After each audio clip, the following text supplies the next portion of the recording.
All right, we can go ahead and get started. Let me make sure you guys can all talk in chat. For some reason, it doesn't allow that by default sometimes. Okay, everybody can talk. So if you have any questions, anything that you want to add to the webinar, feel free. I like to think of these as sort of office hours for Webgility customers. So if you have questions that you want to ask the team, obviously you have an implementation manager here. You have myself. I know quite a bit about Webgility, both desktop and online, and the things that we do behind the scenes. So feel free to ask in either the webinar chat or the question and answer box.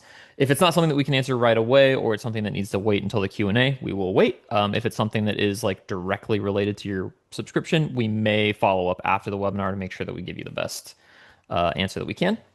Um, I see everybody is in here. Perfect. So just some housekeeping things. We do send out the webinar after the session. It takes a little bit to process through Zoom, but I'll send an email out with a recording of the session and any additional details that are needed there. Um, and then you should get a link to register for the next one as well through email. But yeah, let's go ahead and get started. Today we're going to be talking about the chart of accounts for Webgility Online, sort of defining what the chart of accounts is inside of QuickBooks and how Webgility interacts with it, as well as some of the new features that we've enhanced within Webgility Online. There is a dedicated Q&A session at the very end of the webinar, so if you have questions that you want to ask, there's always that dedicated section, but feel free to ask throughout. To introduce myself, I am John May. I'm the video and engagement manager here for Webgility. If you've been on any webinars, called into our IVR, seen any YouTube videos, you've probably seen my face or heard my voice. But I'm joined by Parit on the implementation team. If you want to introduce yourself. Hi everyone. Yeah, this is Prerit, the onboarding manager, implementation manager here at Webgility, and I've been working here for more than 4 years. Have been with onboarding people for around 900 clients and have dealt with both QuickBooks Desktop, online, and today we'll be definitely dealing with the chart of accounts on QuickBooks Online. Looking forward to it. Perfect, perfect. Yeah. So the session today is pretty straightforward. The focus of the session entirely is on the chart of accounts and what Webgility does with the chart of accounts within QuickBooks. So we want to talk a little bit about what, again, the chart of accounts actually is, the types of accounts that you'll see, the details behind the accounts, and kind of defining what each of those accounts are used for. And then we'll sprinkle in some best practices. This agenda today is going to be sort of mixed around. We don't have like a specific order that this is going to go in because there's going to be some times where we dip in some best practices while we're going through some of the surface level material. And then again, at the end, we'll do that dedicated Q&A. But we can start with some of the chart of accounts enhancements. So the things that we've more recently improved. I'll cover this one per it if you want to cover some of the next stuff. So Agility now automatically can map payment gateways from sales channels to clearing accounts. So it'll automatically create clearing accounts and map those payment gateways directly to them. So this gives you the ability to, obviously, segmentation is what Webgility focuses on. We want you to be able to sort of divert financial data into places that you can see it in an organized manner. So you can segment your sales, taxes, and payments, obviously, at this point, to make tracking and reconciliation easier. And then you can choose between sort of the default settings, sort of how we have the rest of Webgility set up, where it'll come based on like a default flow, and you can customize it as you see fit. Yeah, do you want to talk a little bit about account types for it? Yeah, so first of all, I would like to discuss what are chart of accounts. So everyone who is working on QuickBooks to have an information that what chart of accounts is. It's an index of all the financial accounts in a company's general ledger. So in short, we can say that it is an organizational tool that lists or category uh, that is an organization tool that are listed by or categorized by a line item for all the financial transactions that a company conducted during a specific accounting period. So it gives you the financial data, it gives you the all the overview, it gives you a complete identification of all your items, of all your amounts, and also it can be modified by a company to fit the size and types of the business. So usually there are a few chart of accounts that are categorized here. One is the asset account, liability, equity, income, expenses, cost of goods sold. There are other income and other expense accounts. So we'll be dealing with all these chart of accounts, and we'll be making sure that we link it to how Webgility records them and how should we have the correct setting within Webgility to make sure everything gets posted correctly to your QuickBooks. Yeah, well said. And yeah, just to kind of drive the point home, I know I mentioned segmentation. That essentially, like, if you're experienced in QuickBooks, you obviously already know what the point of the chart of accounts is, but understanding that sort of Webgility is the liaison here. So we look at all of these different accounts, account types that are available, and you can map them in any way that you want. There's the ability for you to map to any type or any different account that it already exists in your chart of accounts. But there are some, recommendations that we have to making sure that they're mapped correctly and that Webgility flows efficiently and has things tracking in an optimal manner for you. So, um, next slide here is the detail. So this is more defining like uh what additional detail kind of differentiates the type of account. So Pruitt, if you want to dive Right. into that a little bit more. So I would like to share my screen. Yeah, there you go. There it is. Just a second. Yeah, so when you create an account inside of QuickBooks, you'll have the option to select the detail or the type of that account that it's going to be. Correct. So if everyone can see my screen, here is how you go to chart of accounts by clicking on the top right corner settings, clicking on chart of accounts from here, or by going to all applications, accounting and chart of accounts. So these are your chart of accounts list that gets created, and here you can see the account type and the detail type. So I've already created Shopify clearing, but let me show how an account or chart of account gets created. So if you click on the top right corner, click on new accounts. I'm going to create an Amazon clearing account.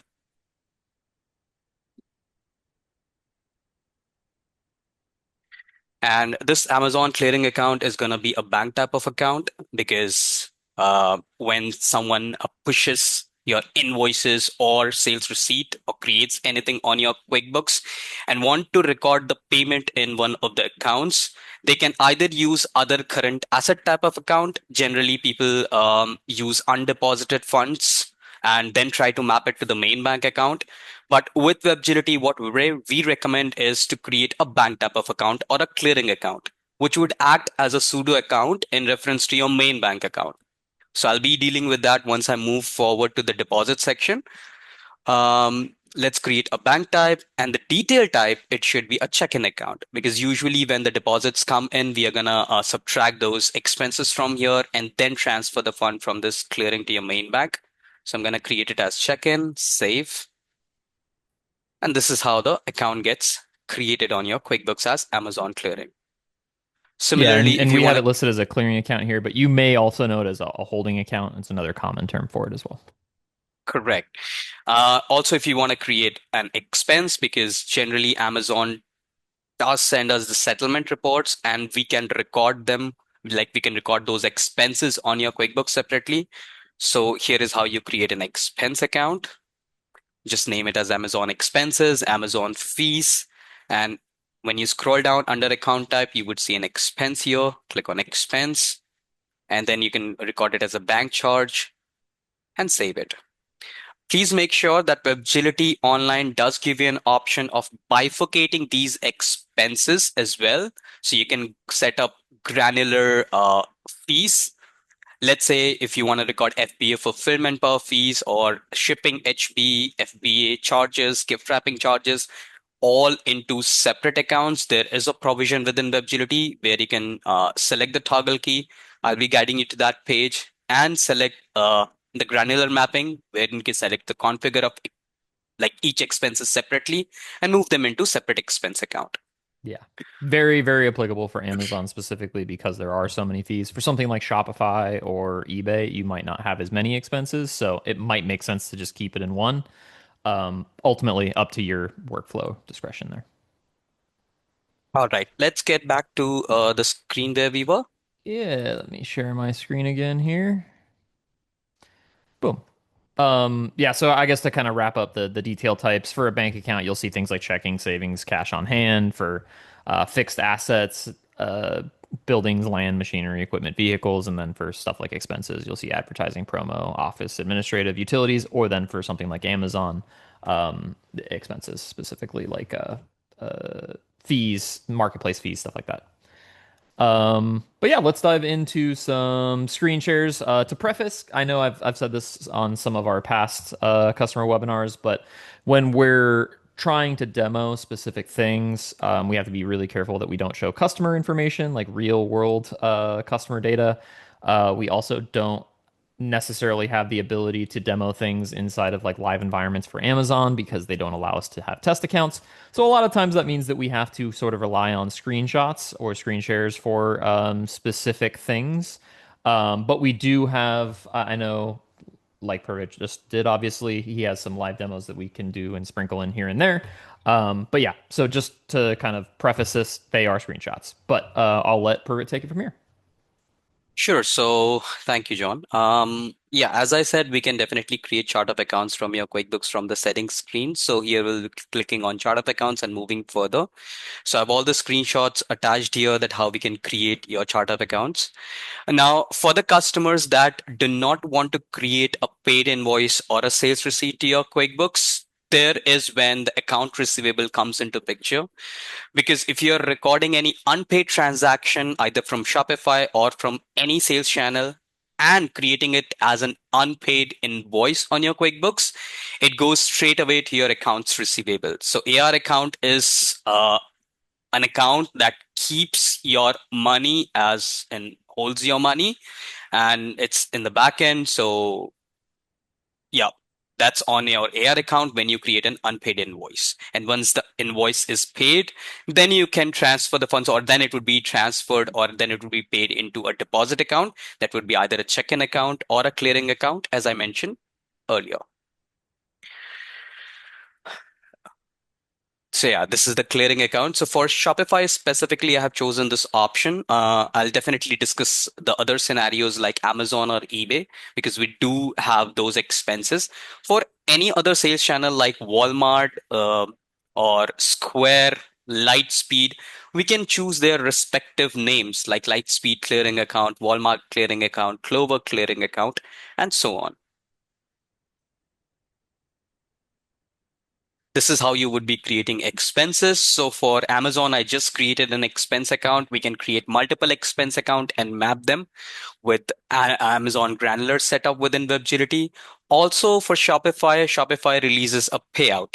So we record these expenses because Shopify, if anyone pays through a credit card, charges you with a transactional fee or a merchant fee that can be recorded along with the item as separate expense. So where shall it go? The expense should go into expense account. So let's say we have $100 order and Shopify charges $3. So it would only send you 100 minus 3. That's $97 in your main bank account.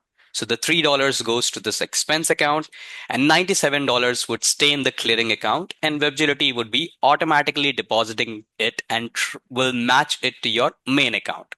We'll be dealing that at the very end. Now, here is a screenshot of Webgility wherein you can see the chart of accounts section. Under this chart of accounts, we can map your accounts to that of your payment gateways. So let's say if someone is having PayPal, Stripe, Amazon Pay, and Affirm, so they can map their payment gateways to their respective accounts on your QuickBooks. So if the order comes in from PayPal, it would get deposited to PayPal clearing account. If it comes from Affirm, it goes to Affirm clearing account, and so on. Yeah, and just to kind of I guess iterate on a point here. And it's one that maybe you guys already know, especially if you work in accounting or around your books enough. Obviously, Webgility's goal is to give you as much granularity as possible. Sometimes you maybe don't need that much granularity, but the ultimate goal here is that you have clearing accounts or accounts set up for each different type of transaction or each different type of record that you're trying to keep, and it makes reconciliation easier, right? Because if you have a space that all of your PayPal payment gateway fees go to, then you know that if there's something that goes wrong or if you're missing something doesn't match up in that specific clearing account, then you know exactly where to go to fix it, right? If you send using undeposited funds as an example here, because I know Pruitt mentioned we recommend using clearing accounts instead of undeposited funds. It sort of becomes a dumping ground, right? If you send everything to undeposited funds, when something goes missing or there's a mismatch or you're, having a hard time reconciling, it's a lot harder to undo it. Like when you put headphones in your pocket and you take it out, and I mean that's maybe an old world reference because we don't have wires on our headphones, but you get the point, right? So yeah, my point that I want to make here is that this might seem like a lot if we're as we go through these screenshots, you just see like a lot of accounts being created, but the ultimate goal is that all of those accounts have a specific purpose and they house a specific type of transaction that makes it easier for you to have that paper trail. One, for auditing, right? It's super easy to tell where everything's at. But two, when something does go wrong, it's a lot easier to fix when you have this much segmentation. So, sorry, off my soapbox. We'll move on to the next slide. Yeah, so if not by payment gateways, we can also put everything under one bucket, and that's what I've kept here as Shopify clearing account. Right above that, we do have a multi-currency setup. Let's say your orders come in from, or you want to post your orders into different currencies for Canadian dollars, Mexican, Brazilian. You can toggle that key, and if you have created or if your multi-currency is enabled on your QuickBooks Online, definitely you can create those multiple accounts, multiple chart of accounts as bank type, and it does give you an option of currency.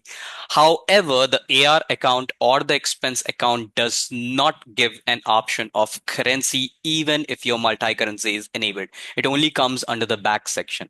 So this is not to confuse you, but just to make sure that that option is available within Webgility, that you can map your currencies into different bank type chart of accounts. So what I have done here is I have taken a screenshot wherein we can map your payment based on different payment status. So let's say you have a B2B order and a B2C order, and you want B2B order to fall as an unpaid invoice. We can do that. Or the paid invoice or the paid orders would fall as paid invoices or sales receipt to that of your QuickBooks. And the deposit account would be the same as set in chart of accounts in the previous page. Yeah.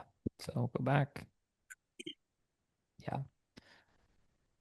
All right, let's move to the next one. Yeah, for the unpaid invoices, we got four options that we offer to our clients. Let's say you got a B2B order and you want them to post as unpaid invoices. You can map terms. So if the order has net 15, net 30, net 60 terms, you can map them to the existing terms on that of your QuickBooks. That's the first feature. The second feature is let's say you mark that invoice as paid in full within your QuickBooks once it's posted as unpaid invoice. The order status is sent by Webgility back to your Shopify, and that unpaid order would automatically get as paid, like it would be changing its order status to paid. So the payment status would go from QuickBooks to Shopify through Webgility.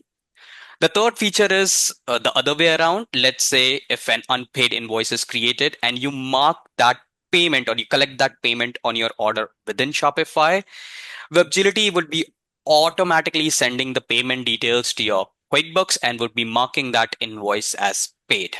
So that's another feature.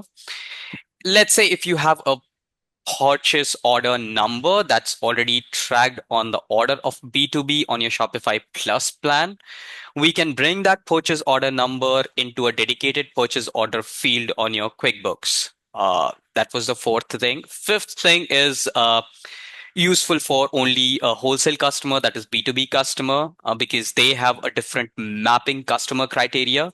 Like they want to match company name to that of the customer name. So that feature is also available.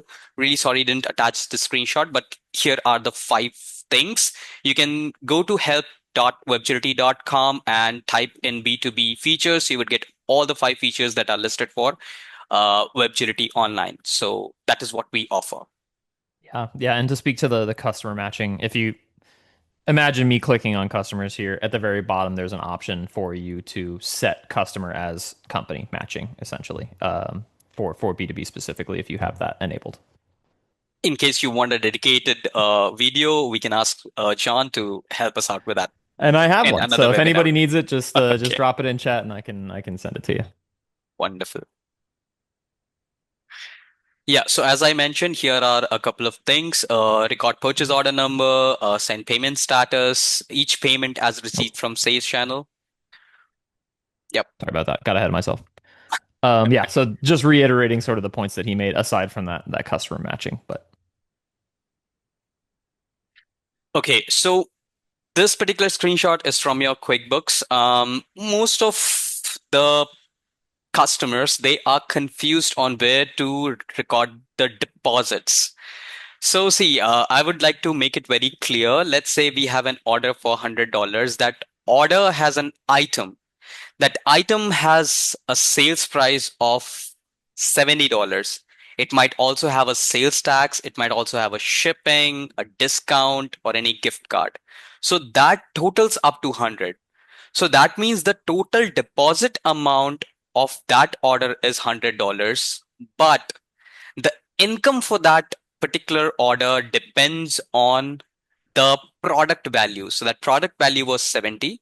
And there's when this thing comes into picture. So if you have created any inventory type of item on your QuickBooks where you are tracking the quantities of a product, every inventory item needs three accounts on your QuickBooks. One is the inventory asset account that keeps a track of your inventory. The second one is the income account, and here is your sale of product income that comes as $70 from my previous example. And then comes your expense, which is your cost of goods sold. So you might have sold that product for $70, but you might have purchased that product for $20.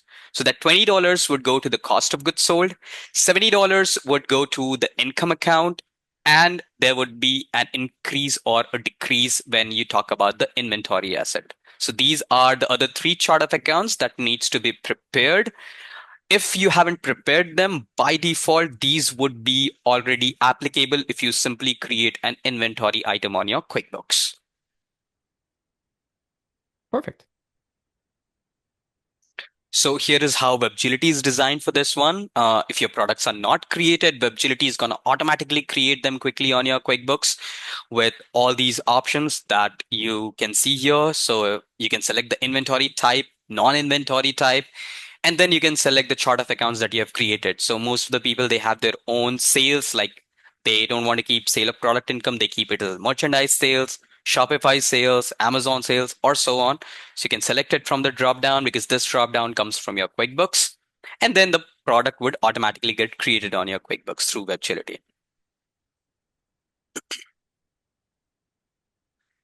Now, when an order is placed, so I created one order as an invoice, and here's how the accounts would be affected. So if you go to your product within your QuickBooks, like products and services, go at the far right and click on the little drop down. There would be an option of a run report. When you click on run report, you would be able to see this particular report, wherein you would see how the sale was made, what was the income, and what was the cost of goods sold. Let me know if you want to see it live. I can demonstrate it live, or else we can move further.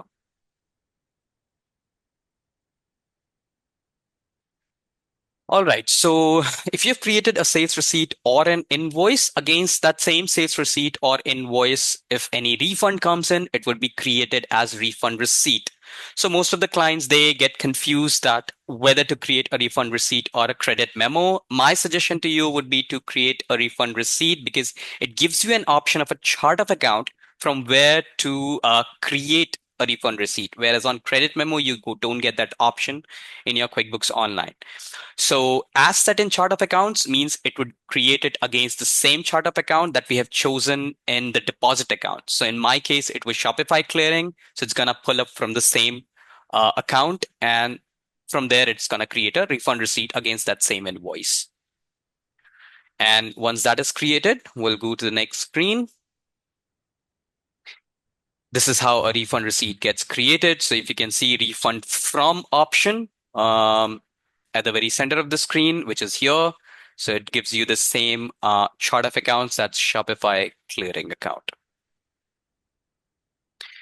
And when you move to the next slide, you would be able to see that here is a refund against that same invoice. So the invoice had a -1 when we posted an order and it comes back. So it restocks your inventory when you also create a refund receipt.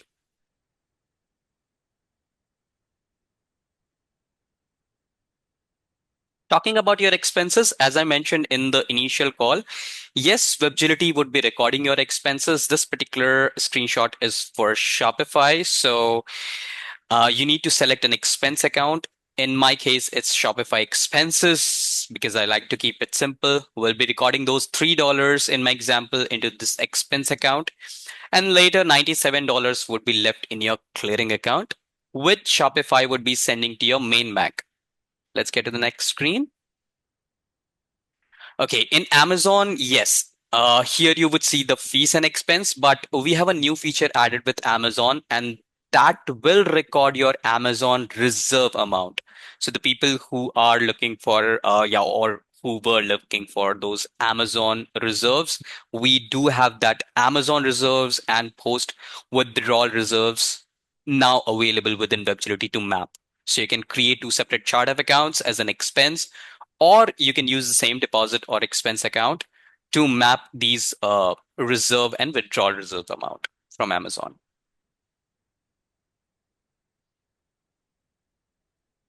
And as I mentioned, yes, we do have Amazon expenses. Everything gets recorded into one Amazon expense if you do not select the bottom toggle key where it says configure expense. So if you want to record all the expenses under one account, you can keep it as Amazon expenses. If you want to bifurcate, click on that toggle key, click on configure expenses. And based on each expense, you can have a separate account like FBA fulfillment, shipping HB, gift wrapping charges, and so on. We do have Amazon refund reimbursement. So Amazon, for some reason, let's say if it damages something, it sends you a reimbursement, and that can be an income for you. So that would be recorded in a sale income account. You can create a separate account as Amazon refund reimbursement. The type would be income account, and then you can post all your refund reimbursement into that account through WebGility.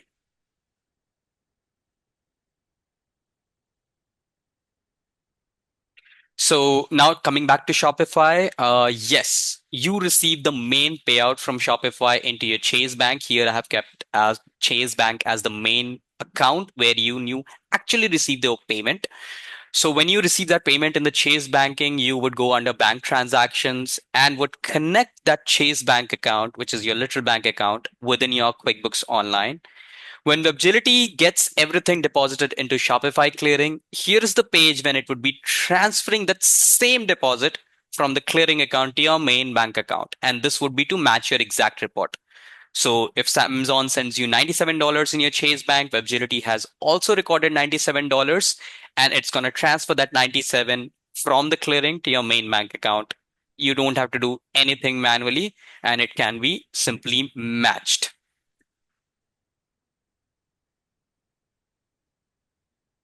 So here is how or where I was talking about. You go to accounting, you go to bank transactions. Under bank transactions, you would see Chase Bank account here. And under that, you would be seeing those two deposits, one being sent by Shopify, another one being sent by Webgility, and you would see a match option. So here you would be seeing a match option when the amount matches, and then you can match your Oh, reports. sorry, I clicked the link in chat and it pops it up. There we go. So that is the only manual effort that you need to make by clicking on the match option, and it matches your report. And All now we're right. at the So dedicated Q&A section. right.